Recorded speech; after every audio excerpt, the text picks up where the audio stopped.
Hello everyone, welcome to my channel. आज हम इस वीडियो में समतल ध्रुवित प्रकाश अर्थात प्लेन पोलराइज्ड लाइट के बारे में एंड इसके साथ ही साथ ध्रुवन घूर्णकता, optical activity and optical activity के रीजन, ठीक है, ध्रुवन घूर्णकता के कारण क्या है, इनको डिटेल में डिस्कस करेंगे। ये जो है बहुत इंपॉर्टेंट है बीएससी लेवल के स्टूडेंट्स के लिए। ये नोट्स मैं आपको हिंदी मीडियम स्टूडेंट्स के लिए ये नोट्स प्रोवाइड कर रहा हूँ एंड इस पर्टिकुलर वीडियो में इसका बेसिक कॉन्सेप्ट समझेंगे, जिससे आप इसको जो है अपने से भी लिख सकते हैं इस टॉपिक को, जब आपको कॉन्सेप्ट समझ में आ जाएगा। इस पर्टिकुलर वीडियो में हम इसका पूरा बेसिक कॉन्सेप्ट समझेंगे। सबसे पहले समतल ध्रुवित प्रकाश क्या है ये समझ लेते हैं। साधारण प्रकाश में कंपन सभी तलों में संरचना रेखा के लंबवत होता है। ऐसे प्रकाश की किरण को किसी प्रकाशिक युक्ति जैसे निकोल प्रिज्म से गुजारा जाता है तो यह माध्यम किरण के विद्युत किरण से पारस्परिक क्रिया करता है और निर्गत किरण केवल एक ही तल से कंपित होता है। ठीक है, बेसिकली ये जो है डेफिनेशन है। अगर समतल ध्रुवित प्रकाश क्या है तो आप ये लिख सकते हैं। तो ये क्या कहता है कि कोई साधारण प्रकाश, जैसे हमारा जो कोई भी साधारण प्रकाश, जैसे हमको जो सूर्य से जो प्रकाश प्राप्त होता है वो सभी दिशा में उसका संचरण होता है। ठीक है, इस प्रकार सभी दिशा में जो है सूर्य की प्रकाश जो है फैला होता है। लेकिन जब इस सूर्य के प्रकाश को किसी निकोल प्रिज्म से गुजारा जाता है, ठीक है, एक प्रकाशिक युक्ति जैसे कि निकोल प्रिज्म से जब इसको गुजारा जाता है तो यह क्या होता है, ये निकोल प्रिज्म क्या करता है कि इन सभी दिशा में जो प्रकाश का संचरण होता है उसको कट कर देता है और सिर्फ एक दिशा में जो है प्रकाश का संचरण करने लगता है। इसके बाद जब हमारा प्रकाश निकलेगा, इस प्रिज्म से होकर जब निकलेगा तो प्रकाश सिर्फ एक दिशा में ही जो है ये संचरण करेगा। तो इसी को समतल ध्रुवित प्रकाश कहा जाता है। ठीक है, किसी साधारण प्रकाश को जब निकोल प्रिज्म से गुजारा जाता है तो सिर्फ एक दिशा में ये जो है प्रकाश जो है संचरण करता है, इसी को समतल ध्रुवित प्रकाश कहा जाता है। ठीक है, तो ये जो है बेसिक कॉन्सेप्ट है। आई होप आपको समझ में आया होगा। किसी भी साधारण प्रकाश को निकोल प्रिज्म से गुजारेंगे तो समतल ध्रुवित प्रकाश में परिवर्तित हो जाएगा। तो ये समतल ध्रुवित प्रकाश, इसको जो है प्लेन पोलराइज्ड लाइट कहा जाता है। ये जनरली 2 मार्क्स के क्वेश्चंस में पूछा जाता है इंडिविजुअल के रूप में। लेकिन इसी से रिलेटेड एक इंपॉर्टेंट कॉन्सेप्ट है, दैट इज ध्रुवन घूर्णकता। ठीक है, ध्रुवन घूर्णकता, ऑप्टिकल एक्टिविटी इसे कहा जाता है। अब ध्रुवन घूर्णकता क्या है? ध्रुवन घूर्णक कार्बनिक पदार्थों जैसे ग्लूकोज, लैक्टिक अम्ल, टार्टरिक अम्ल आदि के मिश्रण या विलयन को समतल ध्रुवित प्रकाश के पथ पर रखा जाता है तो ये प्रकाश दाएं या बाएं और रोटेट करते हैं। ठीक है, दाएं या बाएं और मोड़ जाते हैं।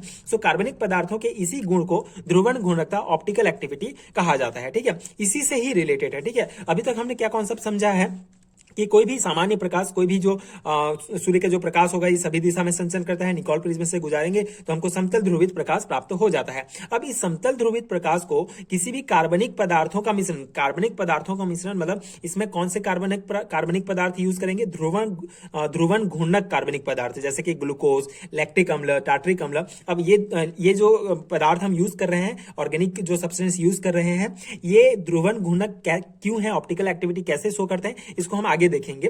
ये क्या होता है, ये कार्बनिक पदार्थ जो हम यूज करेंगे ये समतल ध्रुवित प्रकाश को जो है रोटेट कर देगा, या तो जो है राइट की ओर रोटेट करेगा या लेफ्ट की ओर रोटेट कर देगा। इसी गुण को, ठीक है, इन कार्बनिक पदार्थों के इसी गुण को ही जो है ध्रुवन घूर्णकता, ऑप्टिकल एक्टिविटी कहा जाता है। ठीक है, जो कार्बनिक पदार्थ हम यूज करते हैं समतल ध्रुवित प्रकाश को जो है रोटेट करने के लिए, इसी गुण को, इसी प्रॉपर्टी को जो है ध्रुवन घूर्णकता कहा जाता है किसी भी सब्सटेंस का। तो यहाँ पे हम यूज करते हैं ग्लूकोज, लैक्टिक अम्ल और टार्टरिक अम्ल। तो ये दो कॉन्सेप्ट आई होप आपको समझ में आ गया होगा। समतल ध्रुवित प्रकाश किसे कहते हैं, ध्रुवन घूर्णकता किसे कहते हैं। अब इस ध्रुवन घूर्णकता का कारण क्या है इसको हम जानते हैं। ठीक है, the causes of optical activity.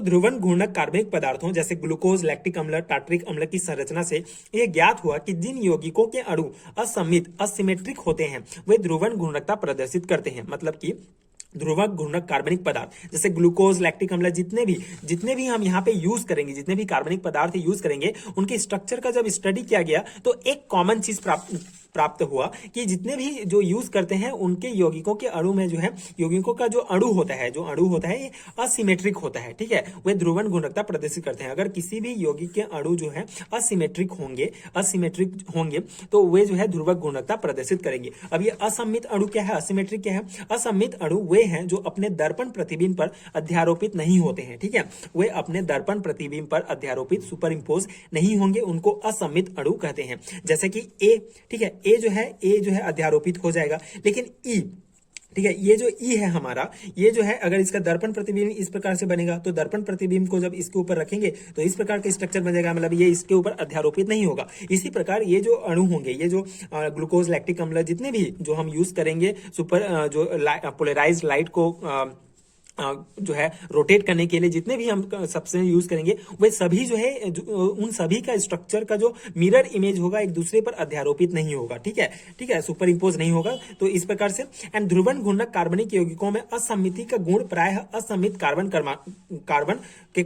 परमाणु के कारण उत्पन्न होता है। अब ये असम्मिति मतलब असिमेट्री का गुण कैसे उत्पन्न होता है? ये कायरल कार्बन या कार्बन परमाणु के कारण उत्पन्न होता है। असम्मित कार्बन परमाणु उसे कहते हैं जो 4 विभिन्न मूलकों अथवा समूहों से जुड़ा होता है। कुछ ध्रुवण घूर्णक यौगिकों की संरचना सूत्र नीचे दिए गए हैं, ठीक है। अब यहाँ पे हमने समझ लिया कि कोई भी जो अणु होगा, कोई भी जो मॉलिक्यूल होगा असिमेट्रिक होगा, उसका स्ट्रक्चर मतलब उसके जो असम्मित होगा, मतलब उसका जो मिरर इमेज होगा एक दूसरे में अध्यारोपित नहीं होगा, तो वो ऑप्टिकल एक्टिविटी शो करेगा। अब ये असिमेट्रिक कहां से उत्पन्न होता है? असिमेट्रिक कार्बन परमाणु से उत्पन्न होता है किसी भी स्ट्रक्चर का, ठीक है। तो यहाँ पे आप देख सकते हैं ये एग्जांपल्स हैं ऑप्टिकल एक्टिविटी के। सो लैक्टिक एसिड का ये स्ट्रक्चर है। लैक्टिक एसिड में कायरल कार्बन पाया जाता है। कायरल कार्बन मतलब ऐसा कार्बन जिसके चारों जो ग्रुप होंगे ये डिफरेंट होंगे, ठीक है। जो चारों डिफरेंट ग्रुप से जुड़े होंगे उनको कायरल कार्बन कहा जाता है। तो अगर इसमें कायरल कार्बन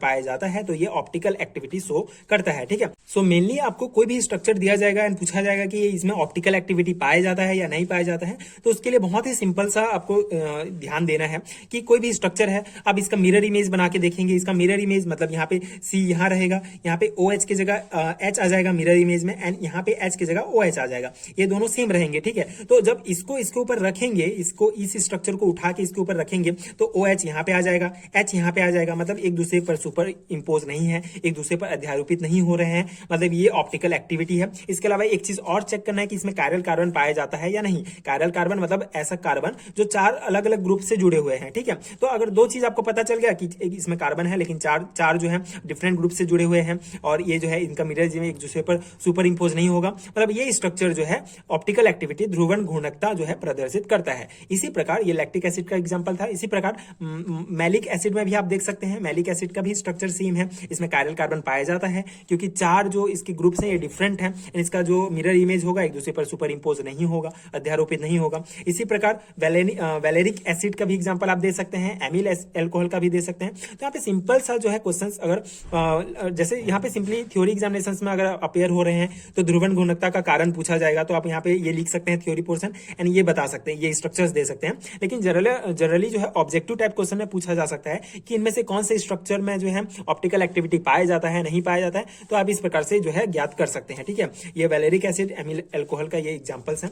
इसके बाद एक यहाँ पे एक इंपॉर्टेंट पॉइंट है, ध्रुवण घूर्णक अणुओं में जैसे ही असम्मित कार्बन परमाणु से जुड़े 4 विभिन्न मूलकों या समूहों में से 2 समान हो जाते हैं तो ध्रुवण घूर्णकता नष्ट हो जाती है। अब ये क्या पॉइंट है यहाँ पे देखो कि जो भी एग्जांपल हमने लिया है ध्रुवण घूर्णक अणु जो है इसमें जो असम्मित कार्बन परमाणु है, ठीक है, असिमेट्रिक जो कार्बन परमाणु, इसे असिमेट्रिक कार्बन परमाणु या फिर इसे कायरल कार्बन परमाणु भी कहा जाता है, ठीक है। तो ये जो असिमेट्रिक कार्बन परमाणु से जुड़े जो 4 विभिन्न ग्रुप हैं, 4 विभिन्न मूलक जो हैं, इनमें से कोई एक भी समान हो गया, जैसे ये C2H5 की जगह H हो गया तो क्या हो जाएगा, H का इसका मिरर इमेज जो है एक दूसरे पर सुपर इंपोज हो जाएगा, ठीक है। यहाँ भी H आ जाएगा, यहाँ भी H आ जाएगा और एक दूसरे पर अध्यारोपित हो जाएगा। इसके अलावा इसमें कायरल कार्बन नहीं पाया जाएगा क्योंकि कायरल कार्बन वही पाया जाता है जब कार्बन 4 डिफरेंट ग्रुप से जुड़े होंगे, लेकिन यहाँ पे ये H हो गया तो ये दो जो है सेम ग्रुप हो गए, मतलब इसमें कायरल कार्बन नहीं पाया जाता। तो इस प्रकार से दोनों जो है रूल को ये फॉलो नहीं करता है, मतलब ये असिमेट्रिक है, मतलब ये जो है ऑप्टिकल एक्टिविटी शो नहीं करता है। तो ये पॉइंट आपको ध्यान रखना है, ठीक है। तो इस प्रकार से ये ध्रुवण घूर्णकता ऑप्टिकल एक्टिविटी का डिटेल कॉन्सेप्ट है। इसी के साथ जो है समतल ध्रुवित प्रकाश क्या है एंड जो ध्रुवण घूर्णकता है इसका जो रीजन क्या है ये हमने डिस्कस किया। आई होप आपको समझ में आया होगा एंड ये नोट्स आपके एग्जाम प्रिपरेशन के लिए हेल्पफुल हुए होंगे। अगर वीडियो हेल्पफुल है एंड अगर आपको इसका PDF चाहिए तो आपको नीचे लिंक मिलेगा description box and comment section में, वहां से आप इसका PDF डाउनलोड कर सकते हैं, अपने एग्जाम की प्रिपरेशन कर सकते हैं। वहां आपको यूनिट वाइज PDF मिलेंगे BSc एंड MSc लेवल के एग्जामिनेशंस के लिए। इसके अलावा अगर आपको वीडियो हेल्पफुल लगा होगा तो आगे की वीडियोस देखने के लिए प्लीज चैनल के साथ जुड़े रहिए, प्लीज सपोर्ट कीजिए, like and subscribe to my channel and thank you so much for watching.